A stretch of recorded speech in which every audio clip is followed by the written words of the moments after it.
This is completely unacceptable! Look at what you did! Right. I am not playing this game anymore. The entire restaurant went silent when billionaire Jonathan Whitmore slammed his hand against the table and shouted at the young waitress standing beside him. Crystal glasses trembled. Conversation stopped. Even the pianist in the corner slowly lowered his hands from the keys. The waitress, Sarah Bennett, stood frozen with a tray in her hands, trying desperately not to let the tears gathering in her eyes fall. She had been humiliated in front of dozens of wealthy strangers, but nobody in that elegant Manhattan restaurant could have imagined that the next sentence out of her mouth would make the billionaire's face lose every trace of anger.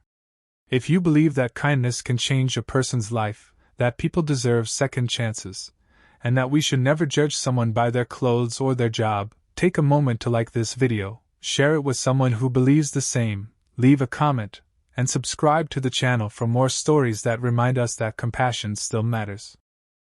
It had started like any ordinary Friday evening at the prestigious Belmont house in New York City. Sarah had been working double shifts for nearly 3 weeks because her mother, Grace, needed expensive medical treatment, and Sarah was determined to keep their small apartment and pay every bill without asking anyone for help. She was 26, hardworking, soft-spoken, and almost invisible in a place where people arrived wearing watches worth more than her yearly salary. Every night she watched wealthy couples laugh over dinners that cost hundreds of dollars while she quietly counted the tips in her pocket and wondered whether she would have enough money to buy groceries on her way home. That evening, Jonathan Whitmore arrived with several business associates. At 43, he was one of the most successful technology investors in New York, famous for his sharp mind, expensive suits, and even sharper temper. His company was negotiating a massive acquisition, and the pressure had followed him into the restaurant. He barely noticed the people around him as he checked messages on his phone and impatiently waited for his dinner. Sarah was assigned to his table. She noticed immediately that Jonathan looked exhausted. There were dark circles beneath his eyes, and his fingers kept tightening around his phone whenever another message arrived.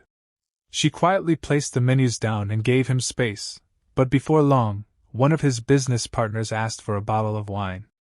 Sarah carefully carried it to the table. As she poured the first glass, someone bumped into her from behind. Her hand moved suddenly, and a small amount of wine splashed onto Jonathan's expensive jacket. The restaurant seemed to stop breathing. Sarah immediately apologized and reached for a napkin, but Jonathan stood up so quickly that his chair scraped loudly against the floor. His face turned red. He had spent years controlling boardrooms and intimidating executives, and now he was furious over a stain on a jacket. He shouted that she was careless, incompetent, and completely unfit to work in a restaurant like Belmont House. Every word seemed to cut deeper than the last.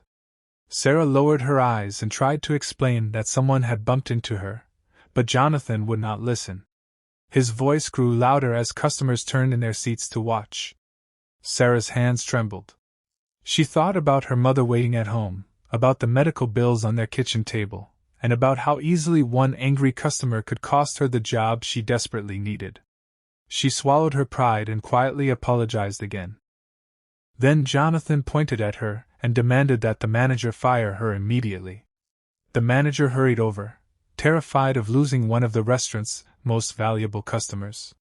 Sarah expected him to defend her, but instead he stood silently between them, afraid to say the wrong thing. For a few seconds, nobody spoke.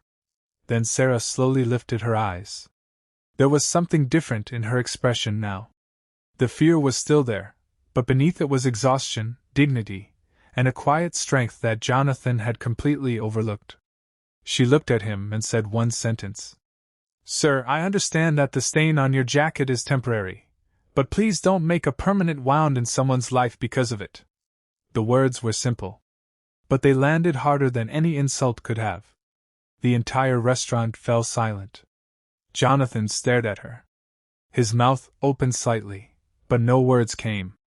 The angry billionaire who had just been shouting at a waitress suddenly looked like a man who had been forced to see himself in a mirror. Sarah turned to leave, believing she had probably just lost her job.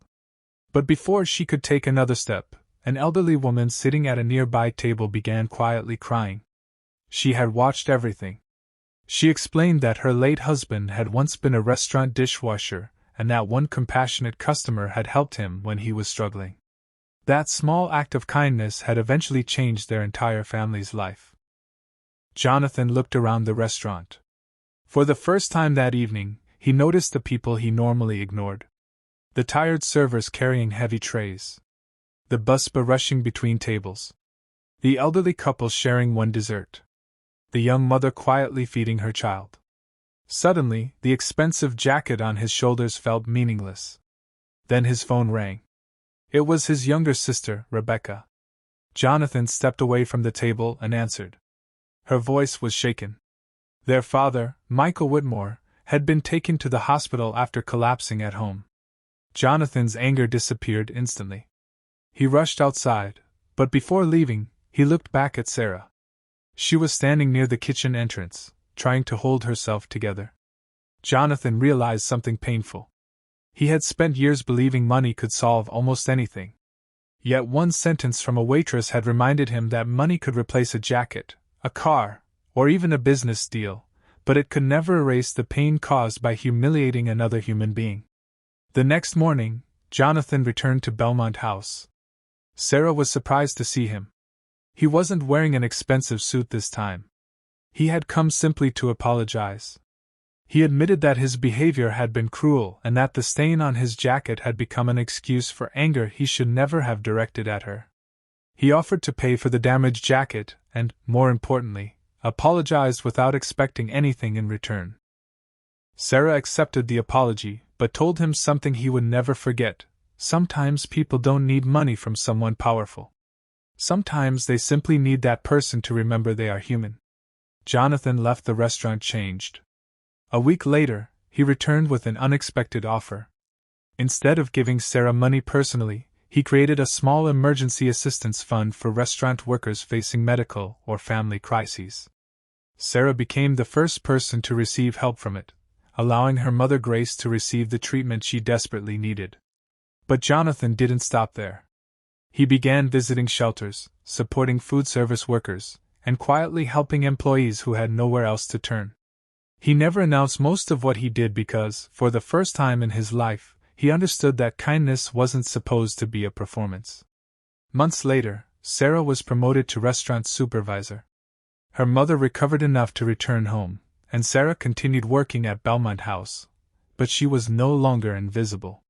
She became known as the person who treated everyone with the same respect, whether they were washing dishes or sitting at the most expensive table.